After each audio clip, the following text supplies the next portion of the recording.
नमस्कार दोस्तों, मैं सुप्रिया स्वागत करती हूँ आपका डिकोड एग्जाम के डेली करंट अफेयर की क्लास में। दोस्तों, आज हम अपनी करंट अफेयर की क्लास में डिस्कस करेंगे 23 जून से रिलेटेड करंट अफेयर को। तो चलिए दोस्तों, जल्दी से आप सभी लोग सेशन से जुड़ जाइए, सेशन को आप सभी लोग शेयर करें। और दोस्तों, जैसा कि मैं बता दूं आपको, ये जो डेली करंट अफेयर की क्लास जो आप डेली देख रहे हैं, ये क्लास आपको हर एग्जाम के लिए, चाहे आप वनडे एग्जाम दे रहे हो, चाहे आप सिविल सर्विसेज का एग्जाम दे रहे हो, हर एग्जाम में ये आपको काफी हेल्प करेगी अगर आप डेली बेसिस पे इसको फॉलो कर रहे हैं और अपनी शॉर्ट नोट्स बना रहे हैं। कि और देखा जाए, जो डेली करंट अफेयर की पीडीएफ है वो आपको टेलीग्राम ग्रुप पे प्रोवाइड किया जाता है। तो कोशिश क्या करिए कि डेली डाउनलोड करके उसका शॉर्ट नोट्स बनाइए, वो आपको हर एग्जाम में बहुत हेल्प करेगी। और जैसा कि अगर आप देख भी रहे होंगे इस समय एग्जाम का पैटर्न, तो करंट अफेयर का वेटेज काफी ज्यादा बढ़ता जा रहा है। तो कोशिश करिए डेली करंट अफेयर की क्लास को फॉलो करने का, डेली अपने नोट्स बनाइए, उसका रिवीजन करिए। चलिए, इसी के साथ स्टार्ट करते हैं दोस्तों अपनी क्लास स्टार्ट करूं उसके पहले कहना चाहूंगी, जल्दी से चैनल को सब्सक्राइब कर लीजिए और बेल आइकन को प्रेस कर लीजिए। इससे आपको चैनल से रिलेटेड हर क्लास की वीडियो का प्रॉपर नोटिफिकेशन मिलेगा और आपकी कोई भी क्लास मिस नहीं होगी। आइए स्टार्ट करते हैं दोस्तों अपनी क्लास। और आज की क्लास में हमारा सबसे पहला प्रश्न है कि निम्नलिखित में से किसके द्वारा ग्राउंड स्टेशन से युद्धपोत तक तपस मानव रहित हवाई विमान का सफल परीक्षण किया गया है? ठीक है, तो ध्यान रखिएगा, ये तपस मानव रहित जो हवाई विमान है, इसका सफल परीक्षण किया गया है ग्राउंड स्टेशन से युद्धपोत तक। ऑप्शंस आप देख रहे हैं, जिन्हें आंसर पता है दोस्तों वो कमेंट बॉक्स में आंसर करें। और इसका करेक्ट आंसर दोस्तों है डीआरडीओ और भारतीय नौसेना, यानी कि उपर्युक्त ए और बी दोनों के ही द्वारा जो है ये तपस मानव रहित हवाई विमान का सफल परीक्षण किया गया है। डीआरडीओ यानी कि defence research and development organisation, रक्षा अनुसंधान विकास संगठन, और साथ ही साथ दोस्तों भारतीय नौसेना, इन्होंने देखा जाए किस बेस से, तो कारवार नौसेना बेस से 148 किलोमीटर दूर आईएनएस सुभद्रा पर, किससे दोस्तों, आईएनएस सुभद्रा पर एक दूरस्थ ग्राउंड स्टेशन तपस 201 मानव रहित विमान की कमान और नियंत्रण क्षमताओं को हस्तांतरित करने का सफलतापूर्वक प्रदर्शन किया है। यहाँ पे आपको 2 पॉइंट इंपॉर्टेंट हो जाता है। एक तो सबसे पहली बात किस बेस से, तो कारवार नौसेना बेस से। दूसरी बात करें तो आईएनएस सुभद्रा पर किया गया है। ठीक है, इसका सफल परीक्षण किसका, तपस 201 का। ठीक है, जो कि एक मानव रहित विमान है जिसकी तस्वीर आप स्क्रीन पे देख रहे हैं। ये जो परीक्षण किया गया है दोस्तों, ये 16 जून को किया गया था। कहां से, चित्रदुर्ग में वैमानिकी परीक्षण रेंज से हुआ है और ये कारवार नौसेना बेस से लगभग 285 किलोमीटर दूर है। इसके बारे में बात किया जाए दोस्तों, तो ये स्वदेशी रूप से विकसित है ये तपस 201, और ये medium altitude long endurance UAV को बेंगलुरु स्थित वैमानिकी विकास प्रतिष्ठान द्वारा डिजाइन और विकसित किया गया है। तो देख लीजिए इसकी विशेषता क्या है कि ये ध्यान रखिएगा, मीडियम एल्टीट्यूड लॉन्ग एंड्योरेंस जो है मिसाइल है ये, माफ करिएगा विमान है ये, और इसको डिजाइन जो किया गया है ये बेंगलुरु स्थित कंपनी है, ठीक है, जिसका नाम है वैमानिक विकास प्रतिष्ठान। तपस 201 की और खासियत के बारे में बात करें तो ये 24 से 30 घंटे के एंड्योरेंस यानी कि हवा में उड़ान में रहने की अवधि के साथ 3 सशस्त्र बलों के लिए खुफिया निगरानी टोही भूमिकाओं को पूरा करने के लिए एक बहु मिशन यूएवी विकसित किया जा रहा है। ठीक है, तो ये एक बहु मिशन यूएवी है जिसको विकसित अभी किया जा रहा है तपस 201 को। ठीक है, 3 सशस्त्र बलों के लिए। तो ये था दोस्तों, इंपॉर्टेंट था आज का पहला प्रश्न। आइए कुछ और भी तथ्य देख लेते हैं जो कि इंपॉर्टेंट है, जो कि हमारे डिफेंस से रिलेटेड है। जैसा कि आपको हम लोगों ने अभी कुछ ही दिन पहले बात किया, कल परसों के सेशन में, कि जो रक्षा मंत्री हमारे देश के, जैसा कि आपको पता है वियतनाम के रक्षा मंत्री, उनका नाम बताइए जो भारत की यात्रा पे आए हैं। वियतनाम के जो रक्षा मंत्री हैं जो भारत यात्रा पे आए, उनका नाम आप मुझे बताइए। और जो उनके आगमन के तौर पे हमारे देश के जो रक्षा मंत्री राजनाथ सिंह ने उनको, ठीक है, एक स्वदेशी इन सर्विस डिजाइन कार्वेट जिसका नाम है आईएनएस कृपाण, ठीक है, आईएनएस कृपाण जो है उपहार देने की घोषणा किया है। किसको, वियतनाम पीपुल्स नेवी को। ठीक है, तो आईएनएस कृपाण देने का जो है घोषणा किया गया उपहार स्वरूप देश के रक्षा मंत्री के द्वारा। वही बात करें, भारत ने मालदीव को एक तेज गश्ती पोत और लैंडिंग क्राफ्ट जो है वो सौंपा है। वही बात करें, एफवीवी श्रृंखला के अंतिम पोत आईसीजी जहाज कमला देवी को कोलकाता में कमीशन किया गया है। ठीक है, कमला देवी को कहाँ किया गया कमीशन, कोलकाता में किया गया है। वही देखें, कलवरी श्रेणी के वगीर पांचवी पनडुब्बी को भारतीय नौसेना में शामिल किया गया? देखिए जनवरी में किया गया था। ये प्रश्न आपका यूपीपीसीएसटी के 2023 वाले में एग्जाम में ये पूछा गया था। ठीक है, वागीर जो है पांचवी पनडुब्बी है, ठीक है, जो कि आपको पता है प्रोजेक्ट 75 के तहत विकसित किया गया है। ठीक है, तो ये जो है पांचवी पनडुब्बी थी वागीर, जिसको भी हाल ही में भारतीय नौसेना में शामिल किया गया है। तो ये क्वेश्चन भी आपके लिए इंपॉर्टेंट हो जाता है। चलिए दोस्तों, इसी के साथ हम अपने अगले प्रश्न की तरफ बढ़ते हैं। और साथ ही साथ जो मैंने अभी आपसे प्रश्न पूछा कि वियतनाम के रक्षा मंत्री कौन हैं जो अभी भारत दौरे पे आए थे, नाम बताइए उनका। अगला प्रश्न है, हाल ही में किस राज्य में प्रसिद्ध जगन्नाथ रथ यात्रा आरंभ हुई है? तो ये तो सबको पता होगा, मैं उम्मीद कर सकती हूँ जगन्नाथ यात्रा के बारे में। तो ये ध्यान रखिएगा, उड़ीसा से संबंधित है। ठीक है, तो ये जो विश्व प्रसिद्ध ये यात्रा है दोस्तों, जगन्नाथ यात्रा, जो कि उड़ीसा में जो है पुरी, ठीक है, उड़ीसा के पुरी में ये आरंभ होती। कई बार ऑप्शन में पुरी और देखिए भुवनेश्वर इस तरह से दे देता है, स्टेट दे देगा, जो आपके डिस्ट्रिक्ट दे देता है उड़ीसा के। तो ध्यान रखिएगा, ये पुरी में आरंभ हुई है।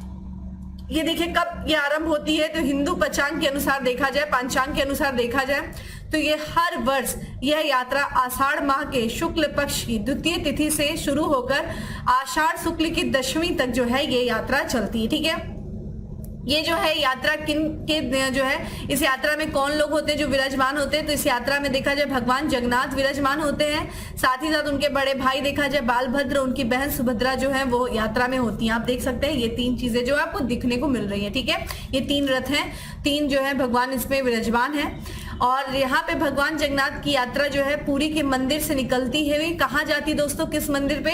तो गुंडीचा मंदिर की तरफ जाती है। और ये जब तीनों जो है, ये जब तीनों देवता वहां पे पहुंच जाते हैं गुंडीचा मंदिर में, तो ये 9 दिन तक इस गुंडीचा मंदिर में जगन्नाथ जी और बालभद्र और सुभद्रा जो है 9 दिनों तक वहां पे रुकते हैं। ठीक है, तो ये ध्यान रखिएगा कि ये जो विश्व प्रसिद्ध जगन्नाथ रथ यात्रा है ये उड़ीसा के पुरी से आरंभ हुई है। अगले प्रश्न की तरफ बढ़ते हैं दोस्तों। अगला प्रश्न है हमारा कि निम्न में से किस देश में बड़े बांधों पर अंतरराष्ट्रीय आयोग की 91वीं वार्षिक बैठक आयोजित की गई है? तो बड़े बांधों पर अंतरराष्ट्रीय आयोग की बैठक अभी हाल ही में देखा जाए तो स्वीडन में, ठीक है, आयोजित की गई है। और भारत के जो सबसे बड़े जल विद्युत विकास संगठन है NHPC लिमिटेड ने, जो कि ये देखिए जो आयोजन हुआ है ये 11 से लेकर के 15 जून तक हुआ है। ठीक है, गोथेनबर्ग, स्वीडन के गोथेनबर्ग में आयोजित किया गया है। कहाँ क्या चीज दोस्तों, ये तो बड़े बांधों पर अंतरराष्ट्रीय आयोग की 91वीं बैठक का आयोजन किया गया है। ठीक है, जिसमें से देखा जाए भाग किससे लिया है, भारत की सबसे बड़ी जो जल विद्युत विकास संगठन है NHPC ने भाग लिया है। ठीक है, NHPC जो प्रतिनिधि मंडल ने जल विद्युत विकासकर्ताओं के सामने पेश किए जा रहे मुश्किल मुद्दों पर कई पेपर्स और पोस्टर प्रस्तुत किए। इससे जो है उनकी काफी ज्यादा सराहना हुई है।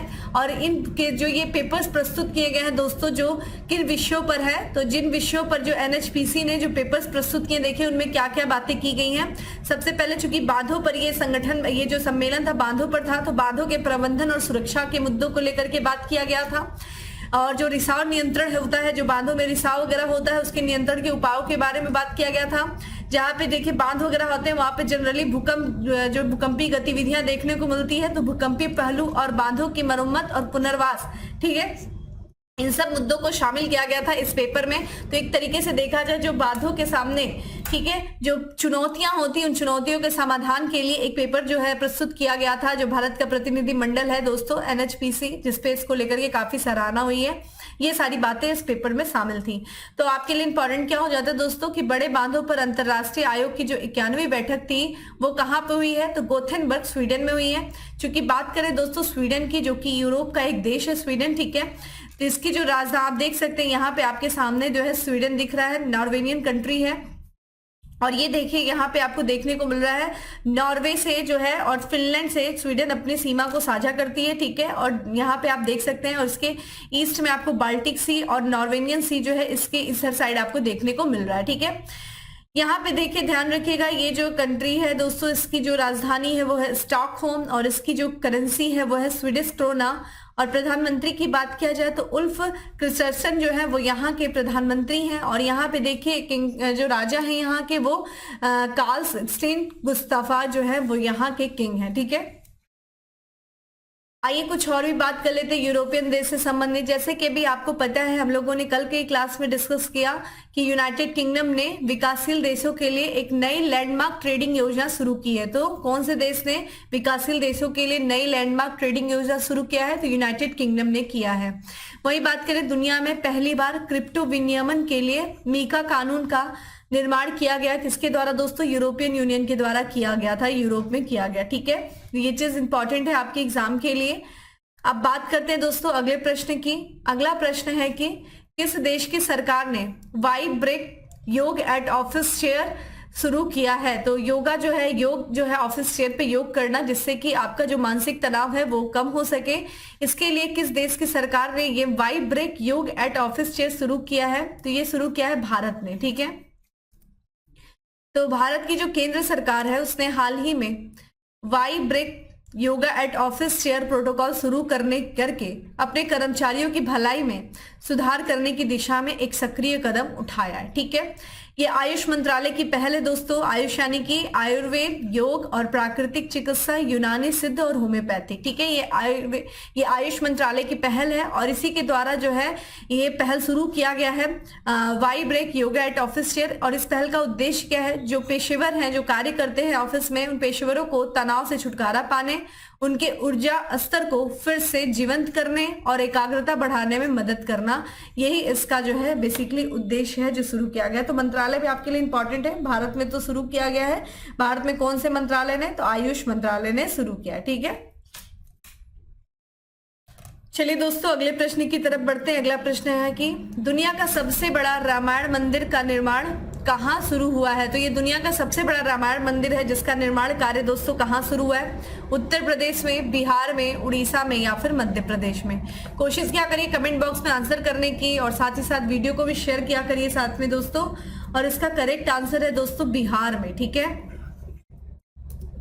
तो बिहार का जो जिला है दोस्तों पूर्वी चंपारण जिला, वहां पे दुनिया के सबसे बड़े रामायण मंदिर के लिए जो है निर्माण कार्य शुरू हो गया। 20 जून से शुरू हुआ है। तो दुनिया का जो सबसे बड़ा रामायण मंदिर बन रहा है वो बिहार के पूर्वी चंपारण जिले में बन रहा है। ये भी ध्यान रखिएगा कहाँ पे। ठीक है, और ये 3 मंजिला जो है ये मंदिर होगा, ये विराट रामायण मंदिर होगा। और इसमें जो खर्च आएगा दोस्तों इसके निर्माण कार्य में लगभग 500 करोड़ रुपए का अनुमानित राशि जो लगेगी और ये मंदिर 2025 के अंत तक पूरा हो जाएगा। ठीक है, इस मंदिर को माना जा रहा है कि यह मंदिर जो है कंबोडिया में 12वीं शताब्दी के अंकोर वाट मंदिर के परिसर से भी ऊंचा होगा। ठीक है, तो अंकोर वाट मंदिर जो है कंबोडिया में पूछा गया है दोस्तों कई बार। आप मुझे बताइए कि अंकोर वाट का जो मंदिर है वो किस देवता को समर्पित है? ठीक है, किस देवता को समर्पित है अंकोर वाट का मंदिर? ठीक है, आप मुझे कमेंट बॉक्स में आंसर करिए। बाकी देखा जाए उससे भी ऊंचा ये मंदिर होगा। आइए कुछ और भी हम बात कर लेते हैं अन्य स्टेट से भी संबंधित। अन्य स्टेट क्या, बिहार से संबंधित कुछ करंट अफेयर को देख लेते हैं। तो यहाँ पे राज्य सरकार ने स्वास्थ्य सेवाओं में सुधार के लिए मिशन परिवर्तन प्रारंभ किया है। तो बिहार राज्य सरकार ने, ठीक है, तो मिशन परिवर्तन स्वास्थ्य सेवाओं में सुधार करने के उद्देश्य से बिहार सरकार ने प्रारंभ किया है। पर्यटन विभाग और कला तथा संस्कृत विभाग ने अप्रैल 2023 में गोपालगंज में थावे फेस्टिवल का आयोजन किया। कहाँ दोस्तों? बिहार के गोपालगंज में। वहीं देखा जाए राज्य सरकार ने सड़क हादसे में घायल व्यक्ति को अस्पताल पहुंचाने वालों को 10,000 रुपए देने की घोषणा की है। किस राज्य सरकार ने? बिहार राज्य सरकार ने। ठीक है, अगला प्रश्न दोस्तों दिवस से संबंधित है। दिवस क्या है दोस्तों कि हाल ही में कब विश्व संगीत दिवस मनाया गया? कब मनाया गया दोस्तों? 21 जून को। देखिए ये प्रश्न आपके किसी एग्जाम में पूछा भी जा चुका है। ठीक है, बीएड के एंट्रेंस में भी पूछा गया है विश्व संगीत दिवस, तो ये पूछा जा चुका है एग्जाम में है। तो ये जिस दिन हम योगा दिवस मनाते हैं उसी दिन हम विश्व संगीत दिवस भी मनाते हैं, 21 जून को मनाते हैं। तो प्रत्येक वर्ष जो है 21 जून को विश्व संगीत दिवस जो है मनाया जाता है। और इस संगीत दिवस का उद्देश्य क्या है? जो संगीत के प्रभाव है और लोगों को सार्वभौमिक रूप से जोड़ने की क्षमता पर जोर देता है। ठीक है, संगीत। इस साल देखिए इस दिवस की थीम नहीं, पिछले दिवस की थीम हमें पता है कि पिछले वर्ष जो 2022 की थीम थी वो क्या थी? Music on the intersection. इस दिवस की जो कल्पना किया गया था दोस्तों 1981 में किया गया था। फ्रांस के जो संस्कृत मंत्री थे जिनका नाम है जैक लैंग, उन्होंने ही जो है एक संगीत दिवस मनाने की कल्पना की थी। और उसी के बाद देखा जाए उसके अगले ही साल यानी कि पहला संगीत दिवस जो मनाया गया वो 1982 में पेरिस में मनाया गया। ठीक है, फ्रांस की कैपिटल पेरिस में मनाया गया। ठीक है, तो ये चीज ध्यान रखिएगा। अब बात कर लेते हैं दोस्तों अगले दिवस की, जो कि बहुत ही इंपॉर्टेंट है, अंतर्राष्ट्रीय योगा दिवस। तो इस साल जो है 9वां अंतर्राष्ट्रीय योगा दिवस मनाया गया। कब मनाया गया? 21 जून को मनाया गया। इस दिवस को मनाए जाने का उद्देश्य क्या है? लोगों को योगा का अभ्यास कराने के जो लाभ है, योगा के जो कई लाभ है योग के, उस योग के लाभ के बारे में लोगों को जागरूक करने के लिए हर साल जो है 21 जून को अंतर्राष्ट्रीय योगा दिवस मनाया जाता है। और इस साल 9वां था, ठीक है, 2023 में 9वां अंतर्राष्ट्रीय योग दिवस था। इस साल की थीम क्या है दोस्तों? योग फॉर वासुदेव कुटुंबकम जो है वो इस साल की थीम है।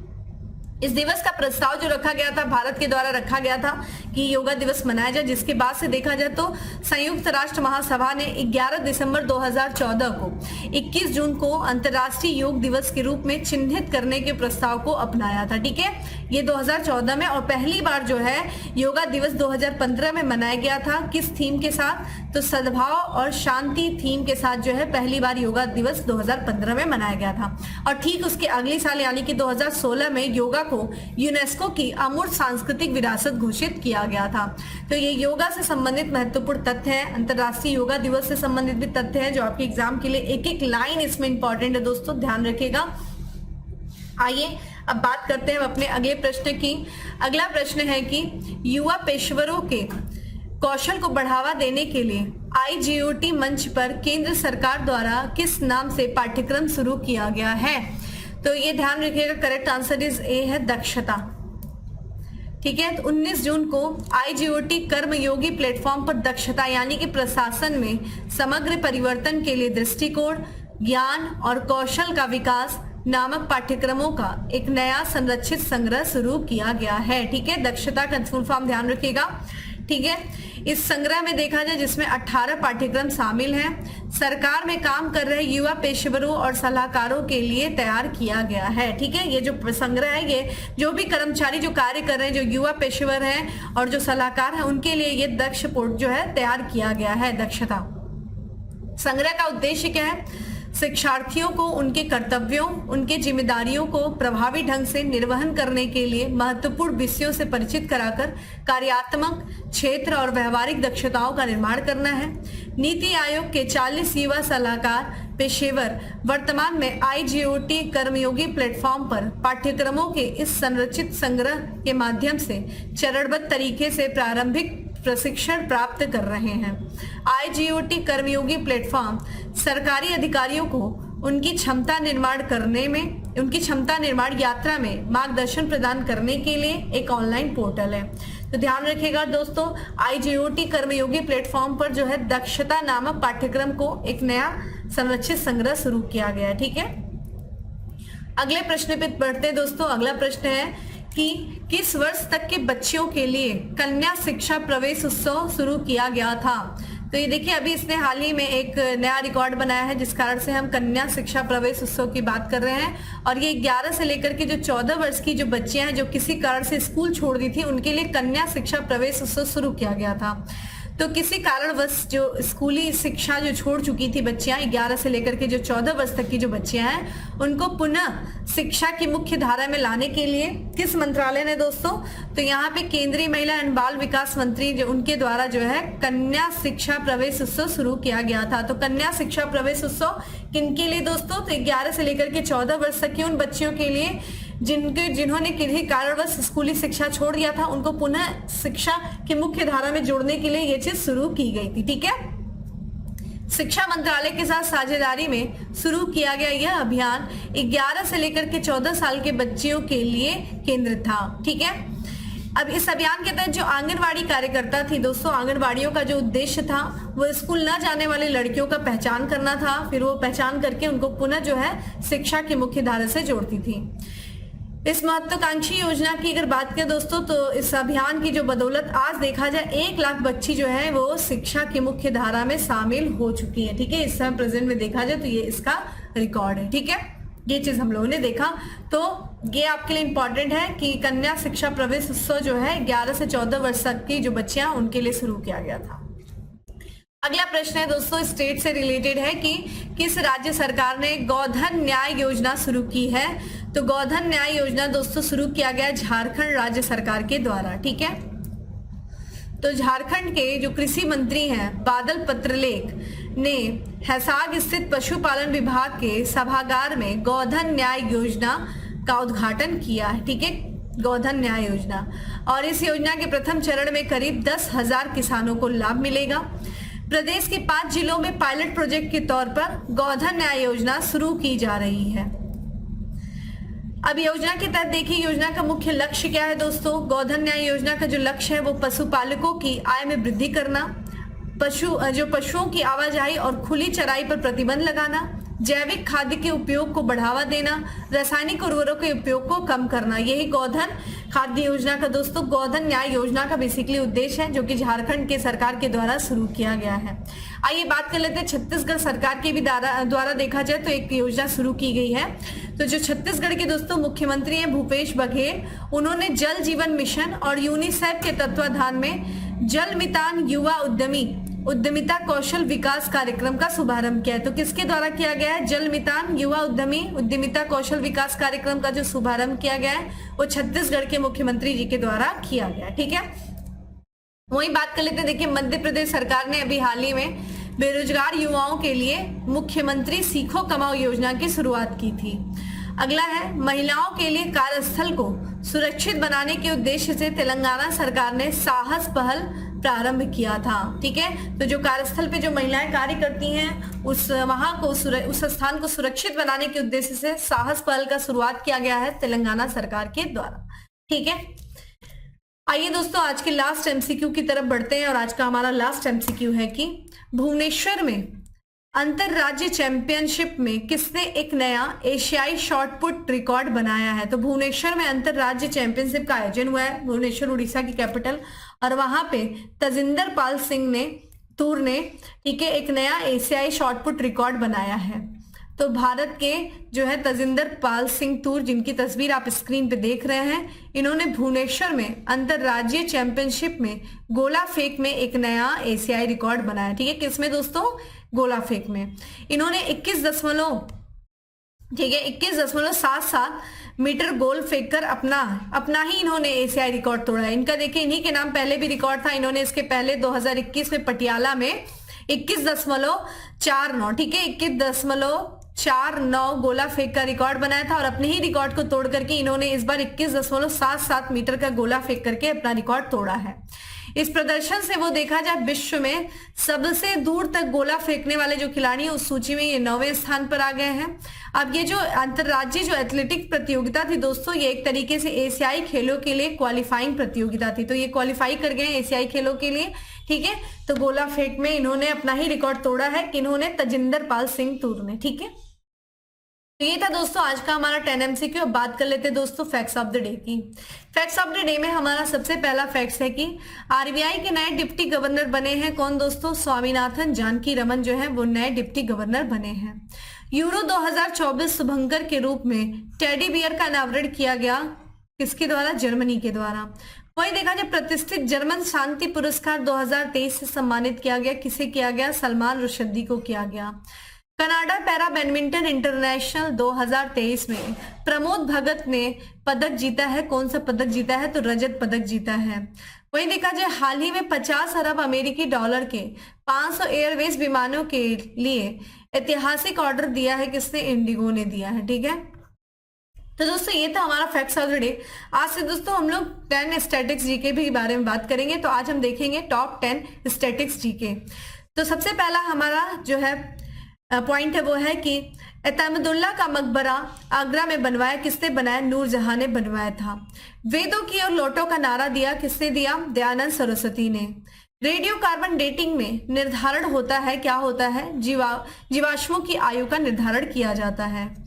संविधान सभा ने डॉक्टर भीमराव अंबेडकर की अध्यक्षता में प्रारूप समिति का गठन किया, कब किया? 24 अगस्त 1947 को किया। वहीं देखें अंटार्कटिका पहुंचने वाली प्रथम भारतीय महिला जो है वो कौन थी? मेहर मूसा थी। स्वतंत्र भारत के प्रथम और अंतिम गवर्नर जनरल जो भारतीय थे कौन थे? चक्रवर्ती राजगोपालाचारी जी थे। अगला है भारत का प्रथम परमाणु पनडुब्बी कौन है? INS चक्र है। त्रिपुरा और बांग्लादेश की सीमा को उपमा प्रदान की गई है, कौन सी उपमा? शून्य रेखा। भारत का औसत समुद्र तल मापन किया जाता है कहां से? उसको चेन्नई से। सांची स्तूप का निर्माण करवाया था किसने? अशोक ने करवाया था। तो दोस्तों ये था आज का हमारा 10 स्टैटिक्स जीके। कोशिश करूंगी जितने भी प्रीवियस ईयर्स के जो क्वेश्चंस हैं दोस्तों उनको स्टैटिक्स जीके में मैं कवर करने की, जैसे जो भी आपके पीसीएस में, जो आरओ में, या फिर जो वनडे एग्जाम में, जो वीडियो में, जो लेखपाल में जो भी क्वेश्चंस पूछे गए हैं उन सबको स्टैटिक्स जीके के माध्यम से आपको रिवीजन कराऊंगी, ऐसे ही 10 क्वेश्चंस के थ्रू। ठीक है, इससे आपको काफी ये हेल्प मिलेगा। तो चलिए दोस्तों, ये था आज का हमारा करंट अफेयर। उम्मीद करती हूँ आपको अच्छा लगा है। अच्छा लगा है दोस्तों तो लाइक कर दीजिएगा, ज्यादा से ज्यादा लोग को शेयर कर दीजिएगा। और डेली करंट अफेयर की जो पीडीएफ है वो टेलीग्राम ग्रुप पे अवेलेबल है, जिसका लिंक आपको डिस्क्रिप्शन बॉक्स में दिया हुआ है। जाइए डाउनलोड करिए, और साथ ही साथ ना सिर्फ डाउनलोड करिए, अपने शॉर्ट नोट्स बनाइए, रिवीजन करिए। फिर मिलते हैं दोस्तों हम अपने अगले सेशन में। तब तक के लिए bye, have a good day, stay safe and stay happy.